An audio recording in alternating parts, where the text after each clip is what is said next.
이유가 없다. 그러면 국회 경비대는 하늘에서 헬기를 타고 무장한 사람들이 내려오는데 그거 그냥 눈 뜨고 지켜보고 있었단 얘기네요. 무엇이 경비대장의 임무예요? 계엄령이라는 것은 국회 대통령의 경비대는 명령이라고 생각합니다. 국회를 경호하는 것이 임무 아닙니까? 대통령의 명령이 맞습니까? 위중하다고 아닙니까? 생각하고 네, 12.3 윤석열 내란 사태가 다시는 재발하지 않기를 바라는데 오늘 이상민 장관과 조지호 청장의 태도를 보니까 이 윤석열 정권이 유지가 되면 또 그런 일이 발생할 수 있겠다 그런 생각이 좀 들었습니다. 심지어 오늘 월간중앙 보도를 보니까 어제 대통령이 여당 지도부를 만난 자리에서 국가 권력을 동원해서 종북 좌파를 잡을 테니 당이 도와달라라고 했다고 합니다. 비상계엄이 또 내려지는 것은 아닌가에 대한 국민들의 우려가 불안감이 정말 큽니다. 그래서 이걸 좀 명확하게 짚지 않을 수가 없는데요. 오늘 오전 질의에서 경찰청장의 답변은 지금 경찰의 잘못을 인정하지 않겠다. 대법할래는 잘 모르겠고 내 판결은 대법까지 가보겠다라는 입장을 밝힌 것과 다름없다고 봅니다. 그러면 묻겠습니다. 과연 오늘 대한민국 경찰이 내란을 도모하는 세력인가 아닌가에 대한 국민적 판단이 내려질 질문이라고 보고요. 다시 얘기하면 경찰이 애국자인가 반역자인가를 묻는 질문입니다. 조지호 청장은 윤석열 대통령이 또 비상계엄을 내려서 국회의 입법권을 제한하는 헌법 위헌적인 포고령을 내린다면 지난 12.3 내란 사태 때와 마찬가지로 경찰을 동원해서 또 국회를 봉쇄하실 겁니까? 그는 그때 상황을 보고 이제 판단을 해야 되는 것이 기본이고요. 지금 봉쇄하실 가정을 겁니까? 전제로 말씀드리는 것은 어려운데 국회 그러나 봉쇄에 대한 대법원의 결정, 헌법과 법률 오전에 네, 분명히 말씀드렸습니다. 네, 불법인 거 명확히 충분히 인지하셨을 내용을, 거고요. 그때하고는 국회를 사정이 좀 봉쇄해서 달라졌다는 입법부의 말씀을 기능을 드릴 수 있습니다. 마비시키고 이를 통해서 비상계엄을 해제하지 못하도록 하는데 경찰이 동조하시겠습니까? 동조하시겠습니까? 어떤 부분에 대해서 비상계엄을 해제하지 못하도록 하는데 경찰이 동조하시겠냐고요. 저희들은 비상계엄을 해제하지 못하도록 한 적이 없습니다. 그렇게 하셨습니다. 또 비상계엄 상황이 발생하면 윤석열 내란 수계의 명령을 따르실 겁니까? 아니면 대한민국 국민이 피로 쓴 민주주의 헌법을 따를 것입니까? 저는 누구의 개인의 명령을 따르는 것이 됐습니다. 아니고 헌법과 됐습니다. 법률을 준수하는 겁니다. 서울경찰청장 묻겠습니다. 내란 수계의 하수인 경찰청장의 지시에 따르겠습니까? 대한민국 국민이 피로 쓴 민주공화국의 헌법과 법률을 따르시겠습니까? 답변 못 하시겠어요? 네, 가장 상위적인 부분을 따르는 게 맞다고 당연히 봅니다. 헌법과 법률을 따르셔야죠. 여기 있는 내란 공범들 지금 이 순간까지도 다음에도 내란에 가담하겠다라고 지금 선언하고 있는 겁니다. 경찰 공무원 전체 구성원뿐만 아니라 대한민국 국민 모두가 이 질문에 대한 답변을 기다리는데 여전히 같은 답변을 하고 계신 겁니다. 저는 왜 대한민국 경찰이 갑자기 45년 전으로 돌아간 건지 도대체 이 내란 수계에게 복무해서 경찰청장에게 무슨 부귀영화가 따라온다고 이러는 건지 모르겠습니다. 경비대장님 앞으로 나와주세요. 시간 잠깐 멈춰주세요.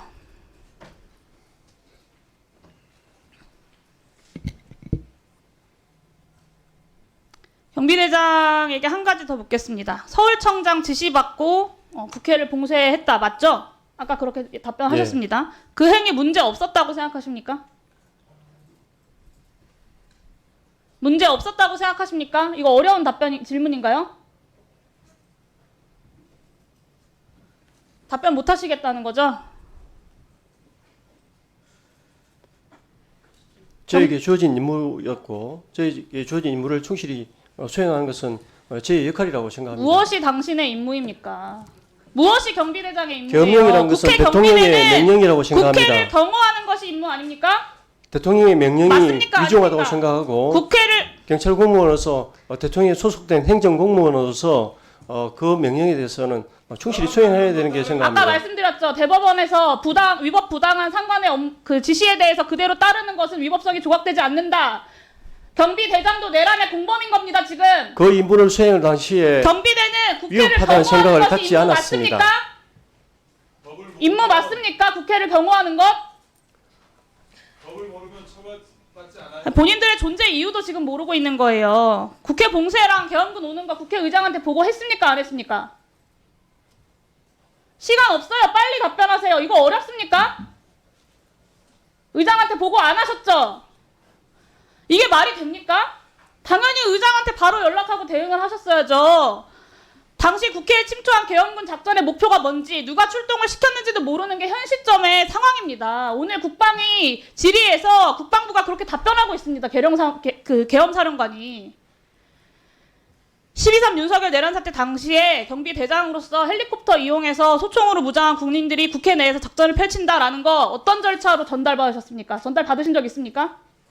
전달받은 적은 없습니다. 들은 바 없다. 그러면 국회 경비대는 하늘에서 헬기를 타고 무장한 사람들이 내려오는데 그거 그냥 눈 뜨고 지켜보고 있었단 얘기네요. 저 사람들이 계엄군인지 아니면 테러리스트인지 적국에서 보낸 군인들인지 알 수 없는데 그냥 손 놓고 있었다. 의장한테 보고도 하지 않고. 이게 말이 됩니까? 계엄령에 의해서 움직이는 군의 업무 수행으로 생각하고 저희들은 당연히 1차적으로 보고하고 지침 내려오기 전까지 국회 경호를 하셨어야죠. 위법한 계엄군의 국회 난동에 대해서 국회 경비대가 국회를 지키지 않고 자동문처럼 문을 연 겁니다. 대통령의 명령을 수행하는 사람이 위법하다고 생각지 않았습니다. 그게 지침을 받은 바가 없는데 계엄군인지 테러리스트인지 어떻게 확인하셨냐고요. 국회에 소총으로 무장한 공수부대가 활개치고 있으면 경비대는 그냥 모른 척하고 앉아있으면 됩니까? 하늘에서 떨어지는 거 그냥 손 놓고 보고 있어요? 가족들한테 부끄럽지 않으세요? 아니 저는 감옥과 직원들이 맨몸으로 소총으로 무장한 군인들이랑 싸우고 있을 때 도대체 경찰이 뭐 했는지 묻고 싶습니다. 경찰청장, 서울청장, 경비대장까지 다 내란에 동조한 겁니다. 특히나 경비대장은 헌법기관을 지키는 임무를 맡은 사람입니다. 그런 사람이 그 임무를 내팽개치고 내란에 가담한 것은 저는 죄질이 상당히 나쁘다고 생각하고요. 마지막으로 묻겠습니다. 경비대장. 12.3 윤석열 내란 사태 같은 상황 다시 발생하면 의장의 지시를 받고 국회를 경비하시겠습니까? 아니면 내란 세력의 요구에 따르시겠습니까? 국민의 편에 서야 한다고 생각하는 것이 맞습니다. 그렇게 하겠습니다. 지난번에 국민의 편에 서신 거예요? 그때도 국민의 편이라고 생각을 했습니다. 대통령의 명령에 의한 계엄령이 위법하다고 생각지 않았습니다. 그래서 그 임무에 충실히 수행하는 것이 저의 역할이라고 생각했습니다. 지키는 임무를 내팽개치고 내란에 가담한 죄질은 더 나쁘다고 생각합니다. 이상입니다. 지금도 그렇게 생각하세요? 그 생각이 변함이 없어요? 의원분들이 들어오셔서 그런 계엄 해제 요구 절차를 밟는다는 것을 인식하진 못했습니다. 듣질 못했습니다. 자, 내려온 지시에 의해서 자, 경비단장, 네, 더 이상 이제 답변하지 마세요. 본인의 속내를 충분히 온 국민들 앞에서 아주 자신감 있게 말씀하셨어요.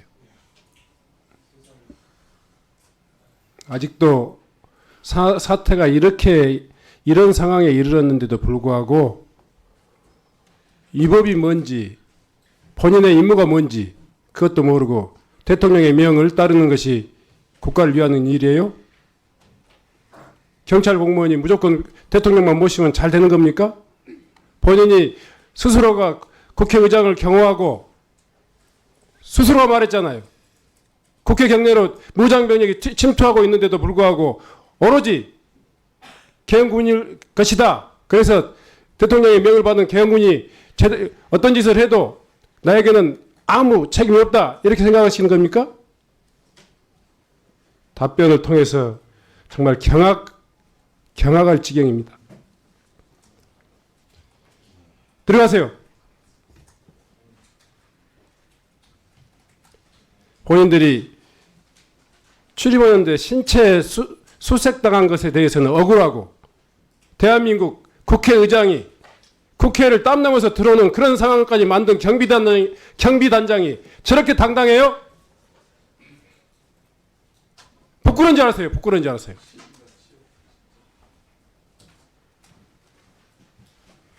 대통령한테 무슨 약속 받았습니까? 잠시라도 춘포월이 계속 될 것 같아요?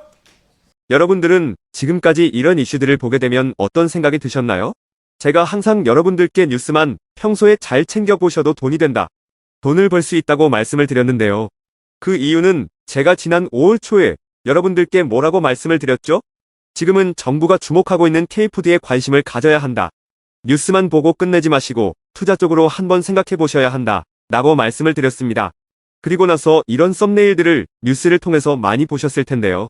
이렇게 정부가 정책으로 밀어주는 산업이 이슈가 됐을 때 정보에 민감한 부자들은 어떻게 생각할까요? K푸드 관련주는 뭐가 있는지, 어떤 종목이 나에게 돈을 벌어다 줄 수 있는지를 생각한다고 말씀을 드렸죠?